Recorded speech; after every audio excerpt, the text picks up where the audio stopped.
Queridos irmãos, essa noite o estudo a qual já havia prometido para os irmãos semana passada, que estaria falando sobre a primeira ressurreição, das pessoas que esperaram em Cristo, as que foram arrebatadas, vamos dizer assim, antes do tempo, as pessoas que morreram em Cristo, as que partiram com suas vidas colocadas em Cristo. Eu gostaria que os irmãos, se tiver na altura das suas condições, abrissem as suas Bíblias no livro de 1 Coríntios, capítulo 15, do verso 51 e 52. 1 Coríntios 15, verso 51 e 52, nos diz assim a palavra: eis que vos digo um mistério. Na verdade, nem todos dormiremos. Irmão, quando a palavra fala dormiremos, morreremos, Porque essa é uma linguagem antropomórfica que o apóstolo utilizou para dar uma abreviatura na frase. Nem todos nós dormiremos, mas todos seremos transformados. Num abrir e fechar de olho, a última trombeta soará, porque a trombeta soará e os mortos ressuscitarão incorruptível, e nós que estivermos vivos seremos transformados. Queridos irmãos, essa aqui é a primeira ressurreição que nós vamos encontrar na Bíblia Sagrada. A primeira ressurreição, ela é propriamente ditada, e ela ocorre por ocasião do arrebatamento. O que vai nos acontecer aqui na primeira ressurreição? Na primeira ressurreição haverá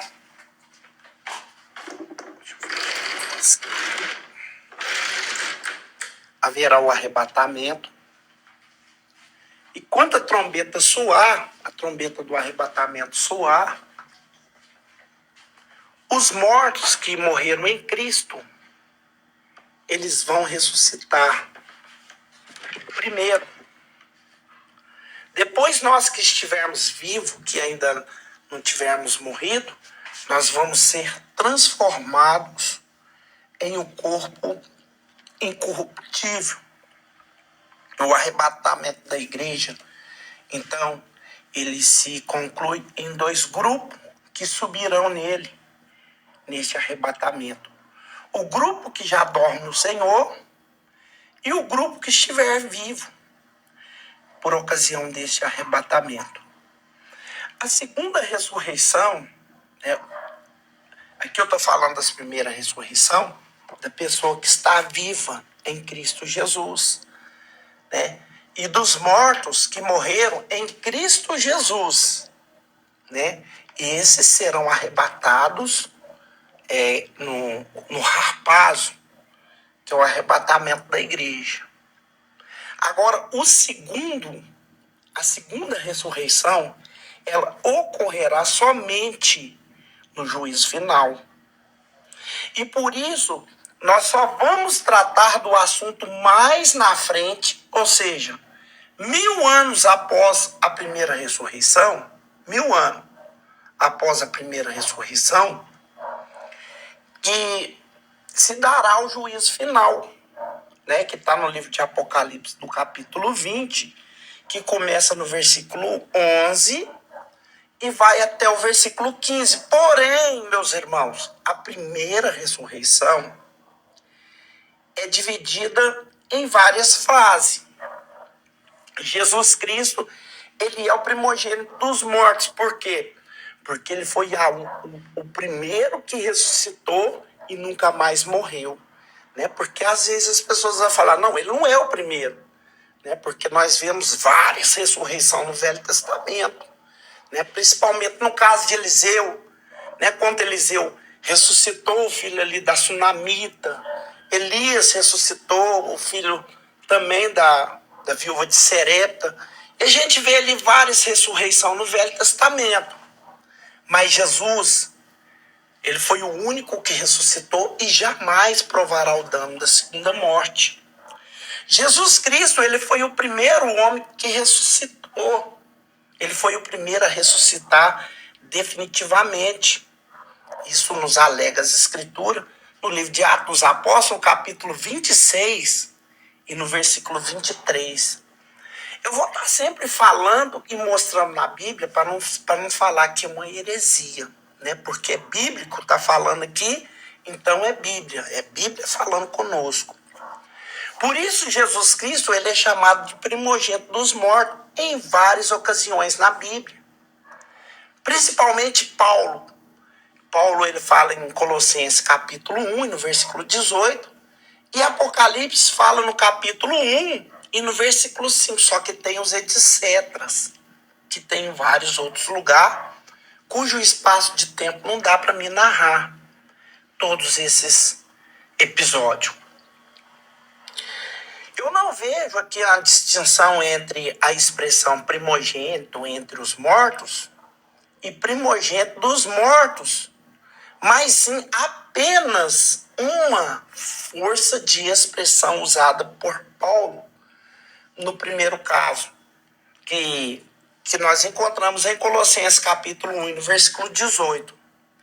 E por João, no segundo caso, que significa a mesma coisa, né, no livro de Apocalipse capítulo 1 e no versículo 5. Nos demais casos de ressurreição, meus irmãos, que é apresentado nas Escrituras, as pessoas ressuscitaram para tornarem morrer depois de cumprir os seus dias aqui na terra. Né? Igual eu estava falando, teve ressurreição, principalmente no Novo Testamento. Teve ressurreição em Mateus capítulo 19, versículo 18. Teve ressurreição no livro de Lucas, capítulo 7, no versículo 11 ao 17. Teve a ressurreição de Lázaro no capítulo 11, do versículo 1 até o 45. Porém, Jesus Cristo, ele ressuscitou e vive para todo sempre. Foi ele mesmo que diz em Apocalipse capítulo 1, e no versículo 12 ao 18, Jesus Cristo ressuscitou para nunca mais morrer. E por isso, meus irmãos, permanece o mesmo em todos os anos. Ele é o mesmo Senhor, todo-poderoso, todo cheio de unção. Halabashande Kalabai. Então, o apóstolo Paulo, ele foi muito categórico quando ele afirmou o fato de Cristo ressuscitou dentre os mortos, sendo ele a primícia dos que dormem, visto que a morte veio por um homem, e também por um homem veio a ressurreição dos mortos. Porém, assim como Adão implantou a morte e todos morreram em Adão por causa do pecado, assim também todos serão vivificados em Cristo. Cada um, porém, por a sua própria ordem. Cristo, as primícias, pois os que são de Cristo na sua vinda vão ressuscitar primeiro, né? E Paulo chega a dizer isso em 1 Coríntios capítulo 15, do versículo 20 até o 23. Porque chega no 23, ele fala assim que o último inimigo é a morte, que será exterminado, ou seja, no 26. A ressurreição de Jesus Cristo, ela é a maior garantia da nossa futura ressurreição, né, que se encontra em 2 Coríntios 4 e no versículo 14.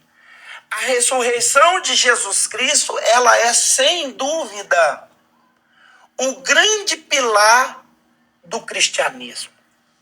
A ressurreição de Jesus Cristo é o testemunho mais poderoso da história. E isto que diferencia o cristianismo nas demais religiões do mundo. Veja em Atos dos Apóstolos, no capítulo 17, e no versículo 31, e também Atos dos Apóstolos, no capítulo 26, e no versículo 23, que relata essa expressão. Os que morreram em Cristo ressuscitarão na época do arrebatamento da igreja. Paulo diz em 1 Coríntios capítulo 1 Tessalonicenses capítulo 4, versículo 16, que o mesmo Senhor, quem que é o mesmo? O que eles mataram, o que eles ressuscitaram, o que eles colocaram no túmulo. Mas ele não ficou preso na morte. Ele não ficou preso no túmulo. Esse mesmo Senhor, ele ressuscitou e ele subiu, ele se ascendeu ao céu.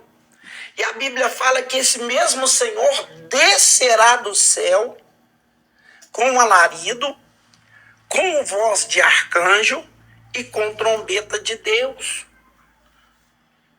Todos os que morreram, ainda morreram salvos até o dia do arrebatamento da igreja, ressuscitarão após o toque dessa última trombeta, alarido, voz de arcanjo e trombeta de Deus. A Bíblia, meus irmãos, ela é muito clara em diversas passagens que todos os que morreram em Cristo ressuscitarão primeiro por ocasião do arrebatamento, ou seja, do harpazo. O apóstolo Paulo, ele nos deu uma aula sobre a ressurreição do salvo por ocasião do arrebatamento da igreja, dizendo: eis que vos digo um mistério. Nem todos dormiremos, mas transformados seremos todos. No momento, num abrir e fechar de olho, ao ressoar da última trombeta, a trombeta soará e os mortos ressuscitarão em corpos incorruptíveis. E nós seremos transformados, porque é necessário que este corpo corruptível se revista de incorruptibilidade e que o corpo mortal se revista de imortalidade.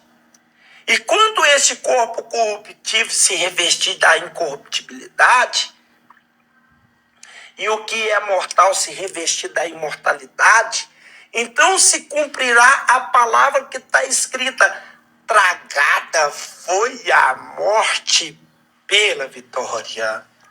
1 Coríntios capítulo 51 até o 54. Na ressurreição dos mortos, meus irmãos, a primeira vida tragada à morte. A primeira que será tragada à morte. E ela será tragada para sempre. O profeta Isaías, ele já havia profetizado esta verdade, dizendo: tragada a morte para sempre. E sim, o Senhor Deus, ele enxugará as lágrimas de todos os rostos e tirará de toda a terra o opróbrio do seu povo, porque o Senhor falou. Isaías capítulo 55, 25 e no versículo 8, o Senhor falou. É Bíblia, o Senhor falou. O apóstolo Paulo também, ele esclareceu isso aos crentes de Tessalônica, dizendo: não queremos, porém, irmãos, que sejais-vos ignorantes com respeito aos que dorme, para não vos entristecerdes como os demais que não têm esperança. Porém, os crentes que Jesus morreu por eles, que no caso é eu, no caso é você, nós que Jesus morreu por nós, nós cremos que Jesus morreu e que Jesus ressuscitou. Assim também Deus, mediante Jesus, trará a sua companhia os que dormem. Ora, ainda vós que declararemos por a palavra do Senhor, isso nós que ele está falando, nós, os vivos, que ficarmos até a vinda do Senhor, de modo algum precederemos aos que dormem. Ou seja, então não tem probabilidade da gente ser transformado antes deles, né? No caso, o sinal do harpazo é a ressurreição dos mortos para serem transformados em corpos incorruptíveis. Nós não precedemos antes deles. Porém, quando o Senhor mesmo dá a sua palavra de ordem, ouvida a voz do arcanjo, ao ressoar da trombeta de Deus, descerá do céu e os mortos em Cristo ressuscitarão primeiro. Depois nós, os vivos que ficaremos vivos, seremos arrebatados juntamente com ele entre as nuvens de encontro com o Senhor nos ares. E assim nós estaremos para sempre com o Senhor. E Paulo vai terminar a frase falando assim: consolai-vos, pois, uns aos outros com essas palavras. 1 Tessalonicenses 4, do versículo 13 até o versículo 18. Meus irmãos, a Bíblia é repleta dessas inspiração divina acerca do harpazo e acerca da transformação.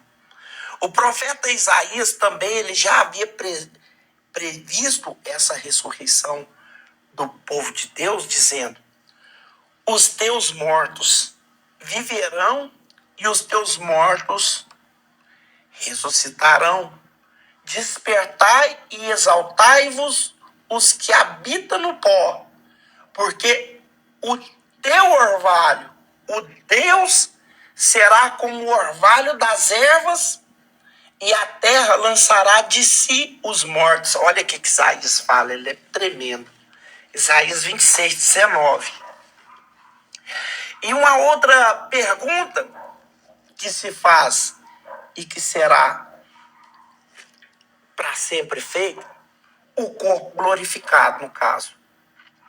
Aliás, uma vez o irmão me perguntou se uma criança que morreu, se ela crescerá e se lá no céu ela vai chegar a ficar adulta.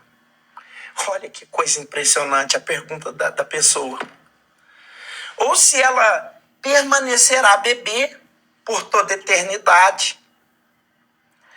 Olha, meus irmãos, tanto Jesus Cristo como Paulo, ele nos trouxe a resposta para essas duas perguntas.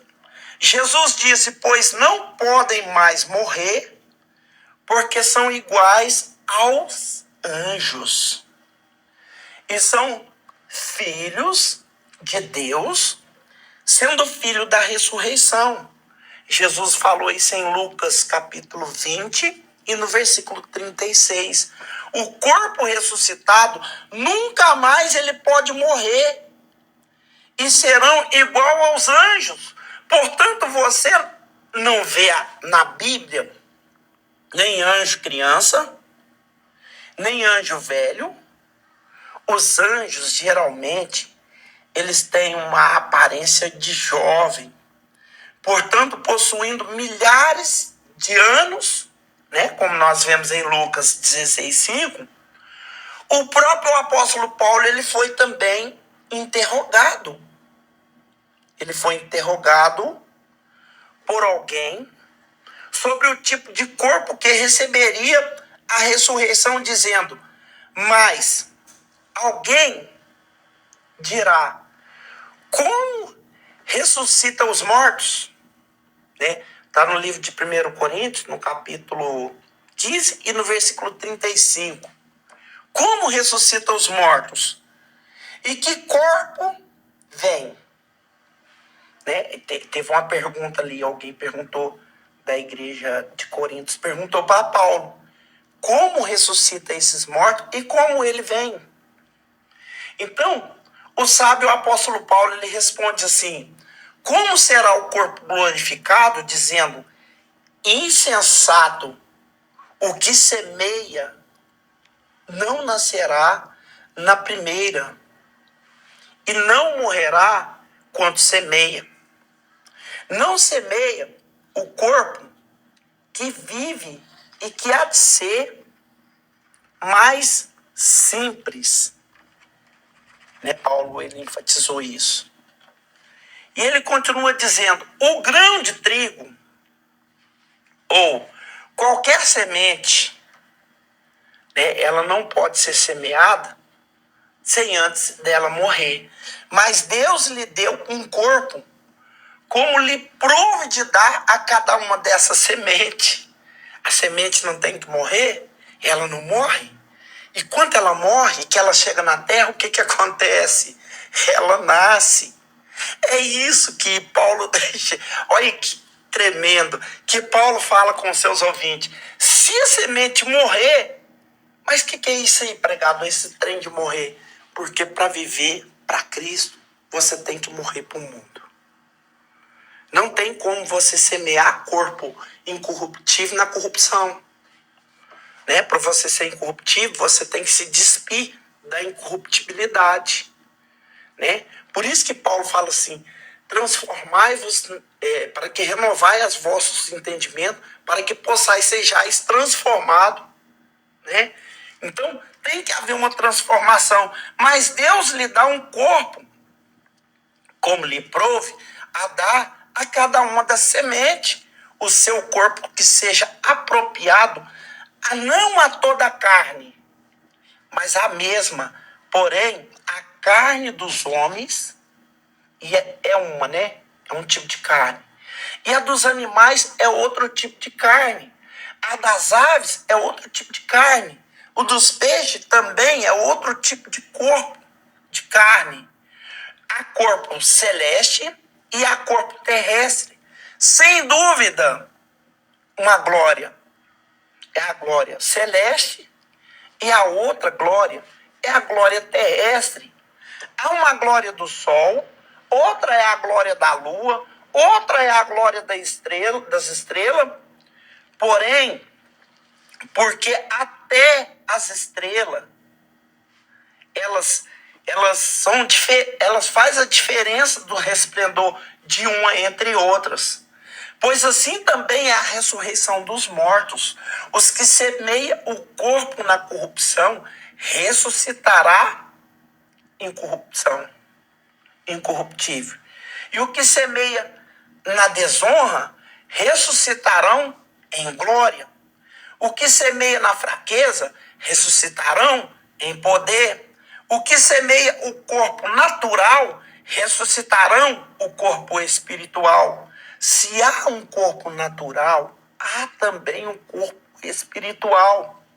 Olha o que Paulo está falando aqui em 1 Coríntios, capítulo 15, a partir do verso 36 até o 44. O apóstolo Paulo, ele faz uma clara distinção entre o corpo físico, né, que soma o psique, né, que no original grego é o corpo espiritual, que soma o pneumático, que é os mortos em Cristo que receberão quando eles forem ressuscitados pelo Senhor. Portanto, meus irmãos, na ressurreição dos mortos em Cristo, Deus dará um corpo glorioso e apropriado a cada um que lhe apraz, né? Que Paulo fala em 1 Coríntios, capítulo 15 e no versículo 38. O corpo glorificado, a cada crente salvo, receberá, será você mesmo, em sua melhor aparência, no seu melhor estado, no seu melhor momento, na sua melhor inteligência, na sua melhor performance, né? Porque nós temos aqui um exemplo que Paulo acaba de falar, né? E aí, o que acontece? Acontece as duas testemunhas, que é um caso que está envolvido nessa ressurreição de corpos, né? Que está dentro da escatologia, que está no livro de Apocalipse, capítulo 11, do 11 e do 12. Apocalipse, capítulo 11, versículo 11 e 12. As duas testemunhas escatológicas, elas atuarão por ocasião da grande tribulação. Elas serão depois mortas pelo anticristo e os seus corpos não serão sepultados, ficarão no meio da cidade de Jerusalém, para que elas padecem e apodreça ali. Porém, a Bíblia revela que a humanidade assistirá à ressurreição ao vivo. Aqui vai acontecer uma ressurreição para todo olho ver, em tempo real, perante os olhos de todos, dizendo: mas depois de 3 dias e meio, o Espírito de vida vindo da parte de Deus entra nela e penetrou, e ela se ergueu sobre os pés, e os vivos que viram, sobreveio um grande medo. As duas testemunhas ouviram grande voz vinda do céu, dizendo: sobe para aqui. E subiram ao céu uma nuvem, e os seus inimigos contemplaram. Deus, meus irmãos, ele já havia revelado para o profeta Isaías que o seu extraordinário sopro do fôlego de vida sobre os mortos, para que recebesse a vida, dizendo: e ele me disse, profetiza o Espírito, profetiza, ó Filho do homem, dizendo ao Espírito: assim diz o Senhor Deus, que vem dos 4 ventos, o Espírito, e sopra sobre esses mortos, para que vivam. E profetizei como ele me deu ordem. Então o Espírito entrou neles e viveram e se puseram em pé, e um exército de grande e extremo, né? O livro de Ezequiel, capítulo 37, do versículo 9 ao 10, aqui é uma profecia. Esse vale de Osso Seco era uma visão, uma profecia. Ele estava tendo uma experiência com Deus.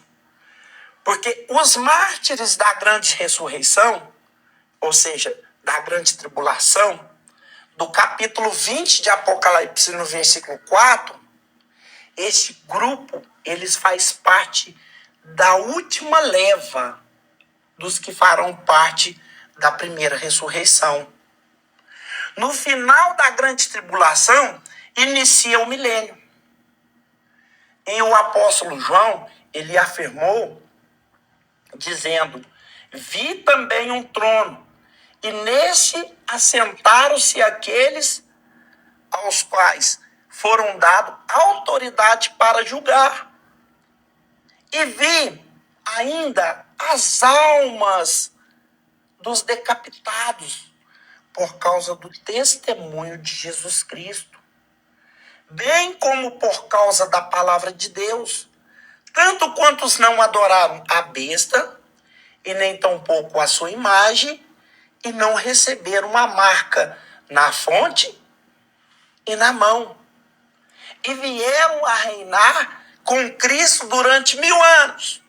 O restante dos mortos não reviveram até que se completasse os 1000 anos.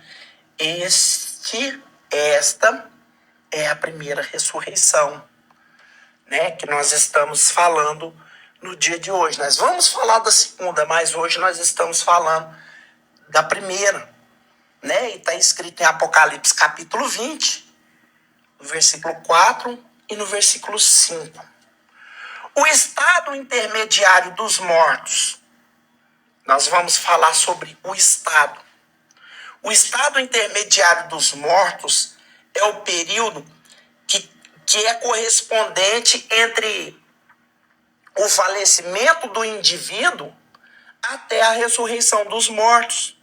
Nós sabemos que a morte, ela é a separação da alma e do corpo, na qual o homem é introduzido no mundo invisível dos mortos, que significa, deixa esse tabernáculo, Pedro fala, deixa esse tabernáculo, segundo Pedro capítulo 1 e no versículo 14, e Deus pedindo a alma da pessoa, que fala em Lucas capítulo 12 e no versículo 20, e torna-se ao pó, que fala em Gênesis capítulo 3 e no versículo 19, e desce ao silêncio, que fala em Salmo capítulo 15, 115, no versículo 17, e inspira, que fala em Atos dos Apóstolos capítulo 5, no versículo 10, e se congregado ao seu povo, que fala em Gênesis capítulo 49 e no versículo 33. Uma coisa nós sabemos, que tanto juntos, que nós vemos, todos nós juntos, que nós vemos o justo, como também o injusto, estão guardados no dia da ressurreição, em um lugar que é um lugar intermediário. Porém, esse estado, ele é diferente entre as regiões diferentes e também em épocas diferentes, pois nós sabemos que na Bíblia, 2 ressurreições vai acontecer, que é a ressurreição do justo, que é também a ressurreição do injusto, havendo um intervalo de 1000 anos entre as duas, né? Daniel capítulo 12, no versículo 2, e Apocalipse capítulo 20 e no versículo 5. Isso nós estudaremos no decorrer dessas mensagens, que será pregada na segunda, que a Bíblia ela descreve um lugar intermediário do justo como um estado de consolação, né? Que foi falado lá no livro de Lucas, no capítulo 16 e no versículo 25. O estado de descanso, né, que fala em Apocalipse, no capítulo 14 e no versículo 13. Porque também é um estado de repouso, que fala no livro de Apocalipse, capítulo 6, do versículo 10 e 11. Que também é um estado de servir o serviço da interrupção diante de Deus, que fala em Apocalipse, capítulo 7, no versículo 15. Que também é um estado de santidade, a vida limpa, que também fala em Apocalipse capítulo 7, no versículo 14.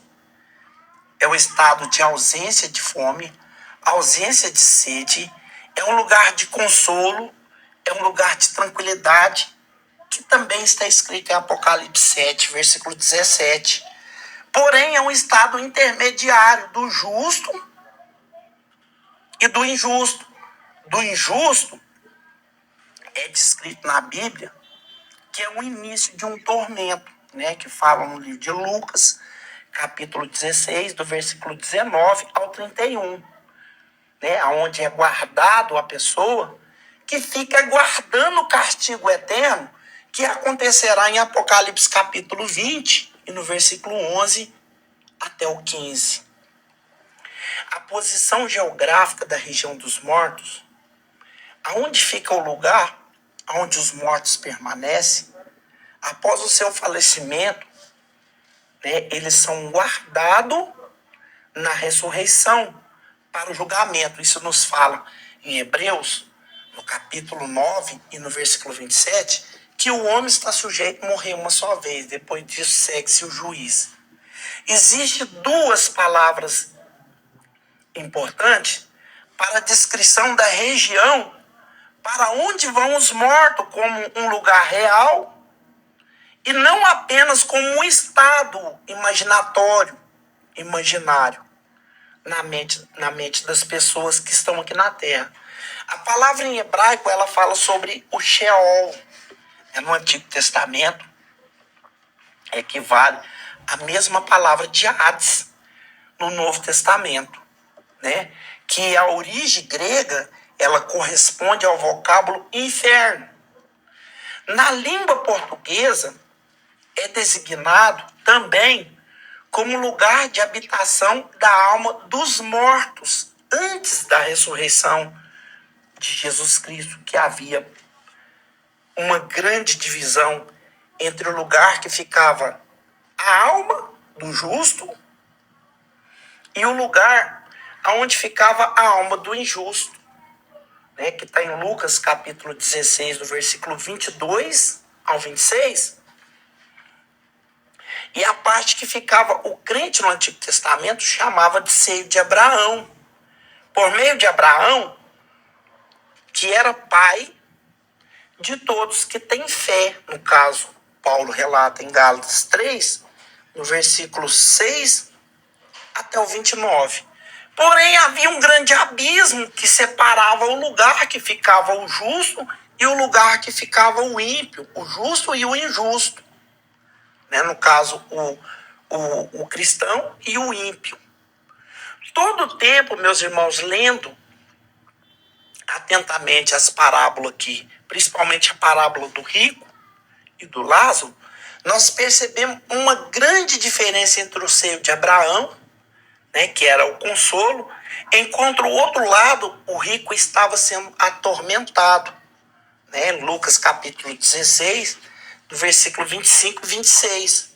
Né? Esse lugar aqui, a Bíblia traz como um lugar chamado Hades, que ficava na parte mais inferior da terra, né? No caso, aonde Jesus foi. Né? Efésios capítulo 4 e no versículo 8 ao 10. Mas quando Jesus Cristo morreu, ele desceu na parte mais inferior da terra e ele transportou Abraão, Isaque, Jacó e toda a companhia para o paraíso que foi inaugurado quando Jesus ressuscitou, né? Quando Jesus ele foi morto na cruz do Calvário e ele ressuscitou, essas almas foram levadas para o paraíso. Nós vemos ali em Lucas capítulo 23 e no versículo 42 e 43. Ou seja, Jesus Cristo, ele prometeu que as portas do inferno não prevaleceriam contra a igreja, dizendo: edificarei a minha igreja e as portas do inferno não prevalecerá contra ela. Mateus 16 e no verso 18. O paraíso, ele fica agora no terceiro céu, abaixo do altar de Deus, né, que está escrito em 2 Coríntios, no capítulo 12 e no versículo 2. E também Apocalipse capítulo 9 e no capítulo 6 e no versículo 9. Queridos, eu gosto de falar e mostrar o versículo para a pessoa não ficar confundida que seja uma criatividade da minha mente. Eu estou tirando na Bíblia. Inclusive, Mateus, ele registrou um momento que houve, né, que houve um transporte dos santos do Antigo Testamento para o paraíso após a morte de Cristo. Né? Ele diz assim: Jesus clamando outra vez com grande voz, ele entregou o Espírito ao Pai, e eis que o véu do santuário se rasgou em duas partes, do alto a baixo, e tremeu a terra, e fenderam as rochas, e abriram o sepulcro, e muitos corpos dos santos que dormiam ressuscitaram e, saindo da sepultura, depois da ressurreição de Jesus Cristo, entraram na cidade santa e apareceram a muitos. Isso está lá em Mateus 27, do versículo 50 ao 53. Então, existem três céus. Três céus. Esses três céus, o apóstolo Paulo, ele relata que é uma grande experiência transcendental que ele teve. Quando ele foi arrebatado até o terceiro céu, ele diz: em verdade, que não convém gloriar-me, passarei a visão e a revelação do Senhor, e conheço um homem em Cristo que há 14 anos, se no corpo não sei, se fora do corpo também não sei, Deus sabe. Ele foi arrebatado até o terceiro céu e foi arrebatado ao paraíso e ouviu palavras inefáveis do que ao homem não é lícito falar. Ele fala isso em 2 Coríntios capítulo 12, do 1 ao 4. E nessa passagem bíblica acima, que nós acabamos de ler, em cima desse relato, acima desse comentário, Paulo, ele confirma essa doutrina dos três existentes céus. Ele afirmando isso, ele havia arrebatado até o terceiro céu, aonde fica o paraíso de Deus. Embora, meus irmãos, existe uma lenda sobre sete céus. A Bíblia descreve a existência apenas de três. A Bíblia fala do céu atmosférico, do céu planetário ou sideral e do céu dos céus, onde fica a habitação de Deus, que está escrito em Salmo 113, 4 ao 6, Isaías 57, 15, Isaías 66, 1. Tanto a Bíblia quanto a ciência concordam com a existência dos três céus, sendo que sobre o terceiro céu a ciência difere na Bíblia quanto à sua definição, o que é normal, porque o homem natural ele não compreende as coisas espirituais, porque elas se discernem espiritualmente e não cientificamente, Paulo fala em 1 Coríntios 2 e no verso 13 e 14. Então o nome do primeiro céu é chamado Urano. Este é o nome grego dado ao chamado primeiro céu, que é o céu inferior, que também é conhecido como céu atmosférico. Jesus Cristo, ele chamou de extremidade. Ele fala lá em Lucas 17, 24, que esse céu é uma extremidade. Ou o cosmo atmosférico, o lugar de onde vêm os pássaros, os aviões, onde é formado também gases, que protege a terra, que transmite luz, som, que fornece o ar que geralmente todos, eu creio que respira. É citado também uma língua hebraica como Chamaim, que está lá no livro de Gênesis, capítulo 1, no versículo 6 e no versículo 8. O sábio Salomão, ele distinguiu também um céu atmosférico e o céu astronômico, que traz a astronomia, o céu astronômico, o céu. E ele fala assim: em verdade, habitará Deus com os homens na terra? Eis que o céu e o céu dos céus não te podem conter, quanto menos a casa que tenho edificado Ele fala em 2 Crônicas, capítulo 6, no versículo 18. Então esse é o primeiro céu. Aqui eu já estou acabando, eu vou acabar no terceiro céu. O segundo céu é o céu mesorâneo. Este é o nome grego que nós demos para os céus, que é um céu intermediário conhecido como o céu das estrelas, o céu dos planetas, que é o céu planetário, que também é o céu astronômico, que a Bíblia chama de altura, né? No livro de Salmo, capítulo 3, versículo 11. Davi, ele inspirado pelo Espírito Santo de Deus, ele disse o seguinte: os céus proclamam a glória de Deus e o firmamento anuncia as obras da sua mão. No livro de Salmo 19, 1. O segundo céu, meus irmãos, é onde encontra os planetas, as estrelas agrupadas em constelações, as galáxias, o nosso sistema solar, de onde vem vários planetas, inclusive a Terra gira em torno do Sol, né? Isso está compativelmente em Gênesis capítulo 1, do versículos 16 e 17. O segundo céu, ele é conhecido ainda como céu sideral, que é o espaço siderais, que também comparte em Salmo capítulo 68 e no versículo 34. Existe mais de 20 milhões de galáxias no céu atmosférico. E também, na média mais ou menos de 200 bilhões de estrelas. Cada uma galáxia, as galáxias também têm o seu percurso, onde elas giram em torno de um ponto central do universo.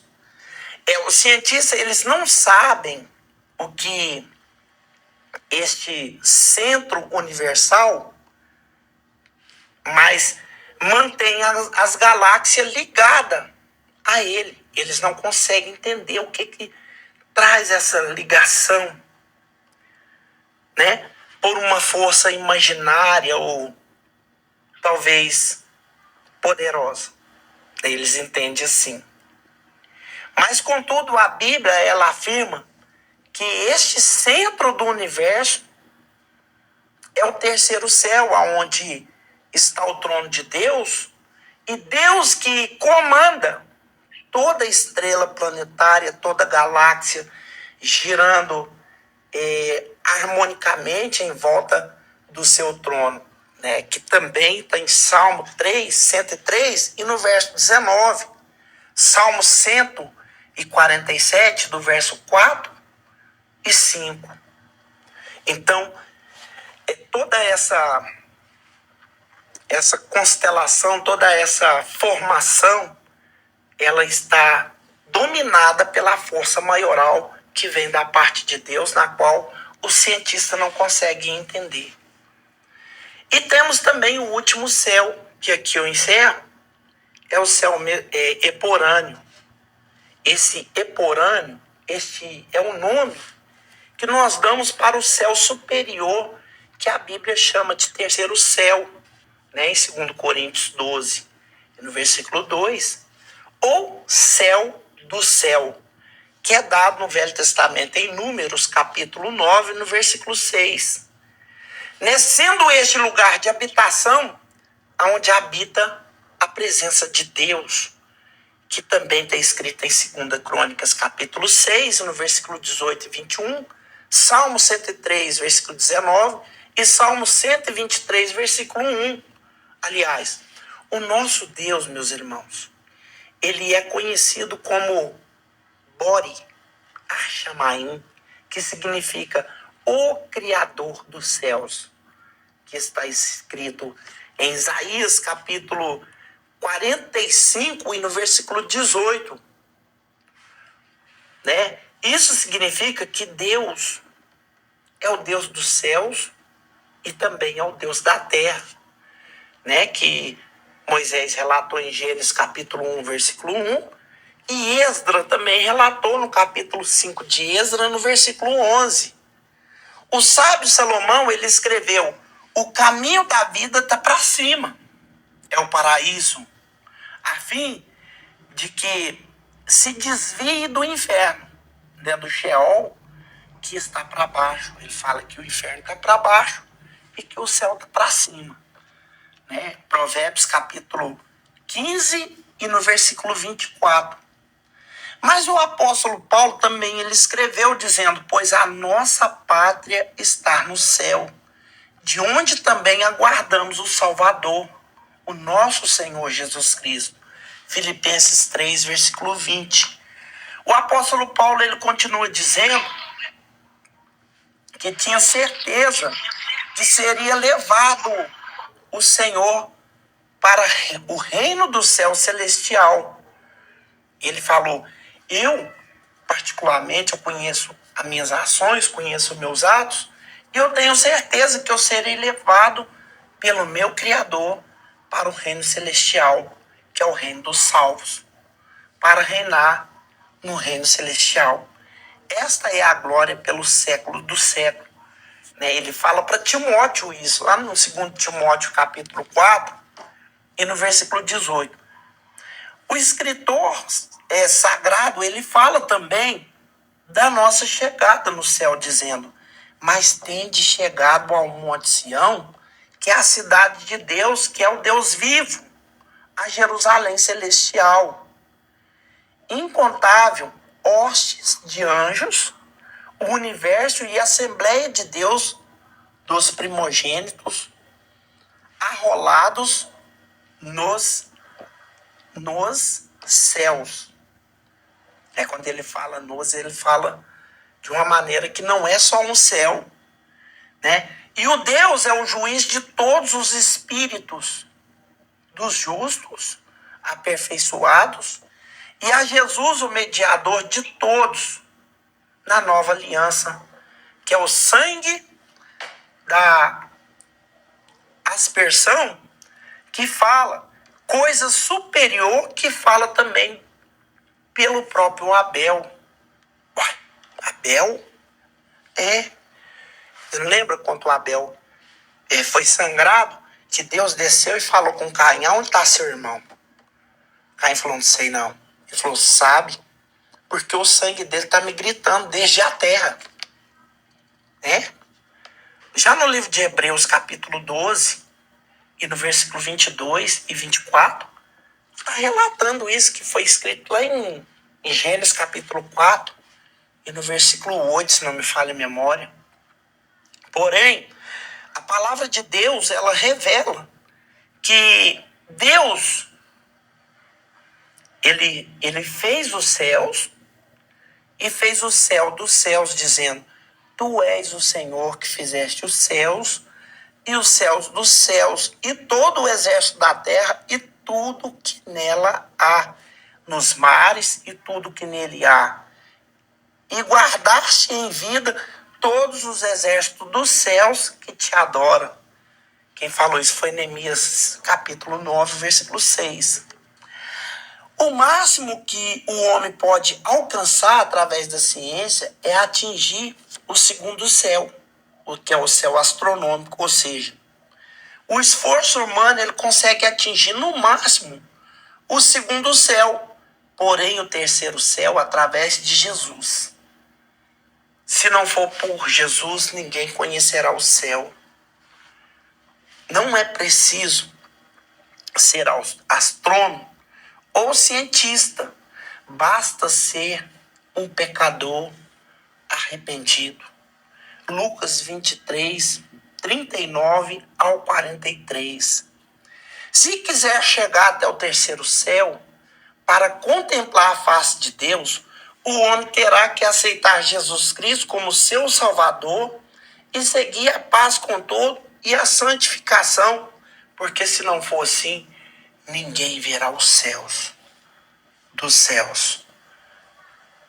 Esta é a palavra consignada, demonstrada e apresentada a primeira ressurreição, né, que começa na terra e se dará ao céu dos céus.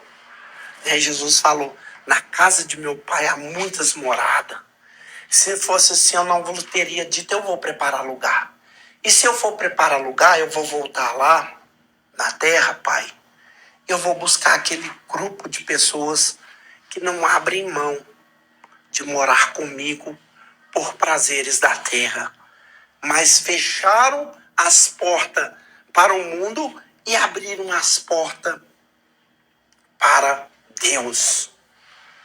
Né? E aquilo que eu não falei, meus irmãos, que o Espírito do Deus poderoso, ele permaneça a falar em nome de Jesus, para a glória de Deus.